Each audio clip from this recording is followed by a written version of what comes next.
Unit exercise 4. First sum. In the figure, if BD perpendicular to AC and CE perpendicular to AB, prove that A is similar to ADB. என்ன சொல்கிறாங்க, ரெண்டு triangle கொடுத்துட்டாங்க. ரெண்டு triangle கொடுத்துட்டு ஹிண்ட்டும் கொடுக்குறாங்க. என்னது, ஏசிக்கு டிபி பர்பண்டிகுலராக இருக்குதுன்னு கேட்குறாங்க. சரியாக கொடுத்துட்டாங்க. அதுக்கப்புறம் ஏபிக்கு சிஇ பர்பண்டிகுலராக இருக்குதுன்னு சொல்லிட்டாங்க. பர்பண்டிகுலர்னால் என்னது, கண்டிப்பாக 90 டிகிரி இருக்கும் இல்லையா. அப்போது இது 90 டிகிரி, இதுவும் 90 டிகிரி. ஓகேவா. இப்போ ரெண்டு ட்ரையாங்கிளையும், இந்த ஏஇசியும் இந்த ஏபிடியும் ரெண்டுமே சிமிலர் ட்ரையாங்கிளான்னு சொல்லி ப்ரூவ் பண்ண சொல்கிறாங்க. நம்ம ஃபஸ்ட்டு கண்டிஷன் ஆங்கிள் போயிடுவோம். என்னென்னா, இதில் இந்த ட்ரையாங்கிளில் பாருங்கள், ஏஇசியில் 90 டிகிரி இருக்குது. எங்கே இருக்குது, ஈயில் இருக்குது. ஓகேவா. அப்புறம் இந்த ஏடிபியில் பாருங்கள், 90 டிகிரி எங்கே இருக்குது, பியில் இருக்குது.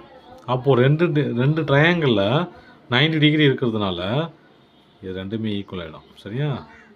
ஓகே. அப்புறம் இங்கே பாருங்கள், இந்த ஏஇசி ட்ரையாங்கிளில் ஏ காமன், ஏ இருக்குது. இந்த ஏடிபி ட்ரையாங்கிள்லையும் ஏ இருக்குது. அப்போது ஏ ஈக்குவல் டு காமன்.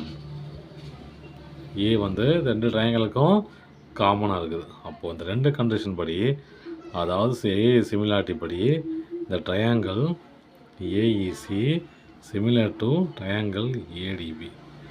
இங்கே என்ன சொல்கிறாங்க அப்படின்னா, செகண்ட் கண்டிஷனில் சிஏ, அதாவது சிஏ டிவைடட் பை ஏபி, அப்புறம் சிஇ டிவைடட் பை டிபி. அதாவது ஹைப்போட்னஸும் இந்த ட்ரையாங்கிளோட ஹைப்போட்னஸும் இந்த ட்ரையாங்கிளோட ஆப்போசிட் இல்லையா. ஏன்னா இந்த 90 டிகிரிக்கு ஆப்போசிட்டில் இருக்கிறது ஹைப்போட்னஸாக.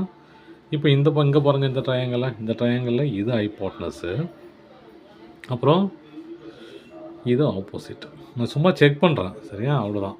இப்போ பாருங்கள், சிஏ ஹைப்போட்னஸு, ஏபி ஹைப்போட்னஸு, இந்த ட்ரையாங்கிளோட ஹைப்போட்னஸு, அப்புறம் சிங்கிறது இந்த ட்ரையாங்கிளோட ஆப்போசிட்டு, டிபிங்கிறது இந்த ட்ரையாங்கிளோட ஆப்போசிட். சும்மா செக் பண்ண நான், சரி கரெக்டாக கொடுத்துருக்காங்க ரேஷியோன்னு. ஓகேவா. இது ட்ரூ தான்.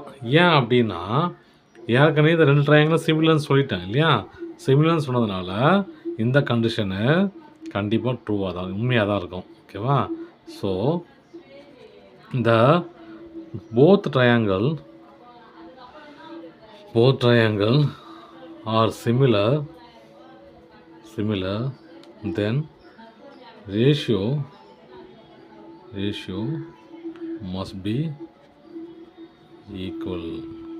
இதோட ரேஷியோ ரெண்டுமே கண்டிப்பாக ஈக்குவலாக தான் இருக்கும். ஏன், இந்த ரெண்டு ட்ரையாங்கிளும் சிமிலராக இருக்கிறதுனால. அவ்வளோதான்.